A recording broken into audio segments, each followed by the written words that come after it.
안녕하세요. 저번 시간에 예고했듯 오늘은 노후 준비 서비스와 긴급복지 지원 제도에 대해 설명해 드리도록 하겠습니다.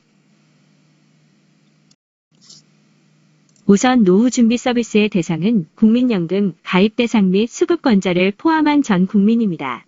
노후 준비를 위한 재무, 건강, 여가, 대인관계 등 분야별 진단, 상담, 교육, 관계기관 연계, 사후관리 서비스를 제공해주는 제도인데요. 신청 방법은 전국 국민연금공단지사 지역 노후준비지원센터에 방문 또는 온라인 상담 신청을 이용하시면 됩니다.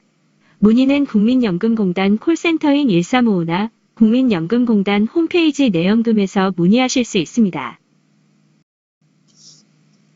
다음은 긴급복지 지원제도에 대해 설명하겠습니다. 긴급복지 지원제도는 생계유지가 곤란한 저소득층으로 아래 위기 사유와 소득 재산 기준을 충족하는 가구는 다들 받아보실 수 있는 제도인데요. 해당되는 목록을 알려드리도록 하겠습니다. 첫째, 주소득자의 사망, 가출, 행방불명, 구금시설 수용 등으로 소득을 상실한 경우. 둘째, 중한 질병 또는 부상을 당한 경우. 셋째, 가구 구성원으로부터 방임 또는 유기되거나 학대 등을 당한 경우. 넷째, 가정폭력 또는 성폭력을 당한 경우. 다섯째, 화재 또는 자연재해 등으로 인해 거주하는 주택 또는 건물에서 생활하기 곤란한 경우. 여섯째, 주소득자 또는 부소득자의 휴업, 폐업 또는 사업장의 화재 등으로 영업이 곤란하게 된 경우. 일곱째, 주소득자 또는 부소득자의 실직으로 소득을 상실한 경우. 여덟째, 지자체 조례로 정한 사유가 발생한 경우. 이 경우는 가구원 간혹, 간병 양육 등으로 소득활동이 미미하거나 기초수급 중지, 미결정, 수도가스 중단, 사회보험료, 주택임차료 체납 등일 경우 해당합니다. 아홉째, 그 밖에 보건복지부 장관이 정하여 고시하는 경우. 이혼, 단전, 교정시설 출소, 노수, 복지사각지대, 발굴 대상자, 통합사례, 관리 대상자, 자살 고위험군으로 생계가 어렵다고 추천을 받은 경우입니다. 이때 소득의 경우는 기준 중위소득 75% 이하여야 합니다. 75%는 1인 기준 131만 7,896원, 4인 기준 356만 1,881원 이하에 속합니다. 재산의 경우도 대도시 1억 8,800만원 이하, 중소도시 1억 1,800만원 이하, 농어촌 1억 100만원 이하, 금융재산 500만원 이하, 단 주거지원은 700만원 이하에 속하시는 분들이 해당됩니다.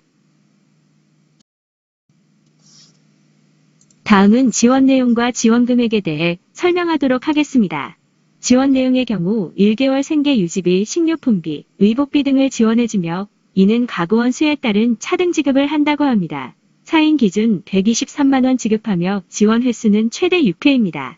의료 지원의 경우는 각종 검사, 치료 등 의료 서비스를 지원하며 지원 금액은 300만원 이내로 최대 2회 지원해준다고 합니다. 주거 부문에선 임시 거주할 수 있는 주거 제공, 주거 비용 지원을 해준다고 합니다. 지원 금액은 지역, 가구원 수에 따른 차등 지급이며 대도시 4인 기준 64만 3,200원 이내 최대 12회 지원해준다고 합니다. 사회복지시설 이용도 가능한데요. 사회복지시설 입소 또는 이용 서비스를 제공해드리며 이 또한 가구원 수에 따른 차등 지급이 이루어집니다. 4인 기준 145만 500원 이내 최대 6번까지 지원해준다고 합니다.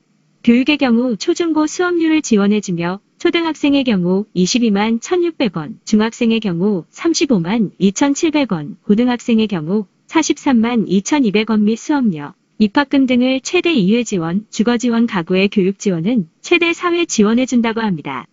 연료비의 경우는 동절기 10월부터 3월까지 연료비 지원을 해주며 월 98,000원 최대 6회 지원을 해준다고 합니다. 해산비의 경우 출산 지원을 해주는 내용이며 지원 금액은 70만원입니다. 쌍둥이를 출산할 경우 140만원 지급해준다고 합니다. 지원 횟수는 1회라고 합니다. 장제비, 장례비 지원도 해주는데요. 지원 금액은 80만원으로 1회 지원해준다고 합니다. 전기요금 지원도 있는데요. 단전시 연체된 전기료를 지원해준다고 합니다. 지원 금액은 50만원 이내로 1회 지원입니다. 민간기관이나 단체 등과 연계하여 사회복지 공동모금회나 대안적십자 등으로부터 상담 등 기타 지원도 해준다고 합니다. 신청 방법은 시군구청 읍면동 주민센터 및 보건복지상담센터 129에 전화로 신청이 가능합니다. 문의 또한 시군구청, 읍면동 주민센터 혹은 보건복지상담센터 129로 전화하세요. 이건 자주 하는 질문인데요. 긴급복지 지원을 받으려면 신청서를 가지고 직접 시군구청을 방문해야 하나요? 긴급복지 지원은 별도의 신청서가 없습니다. 본인, 가족, 친족, 그 밖의 관계인이 부술 또는 서면 등으로 시군구청이나 가까운 읍면동 주민센터에 지원 요청을 하면 됩니다. 그 밖에 궁금한 사항은 보건복지상담센터 129로 문의하세요. 오늘 소개한 복지 내용 도움이 되셨나요? 다음 시간에는 은퇴금융 아카데미와 주택연금 제도 소개로 찾아뵙겠습니다. 시청해주셔서 감사합니다.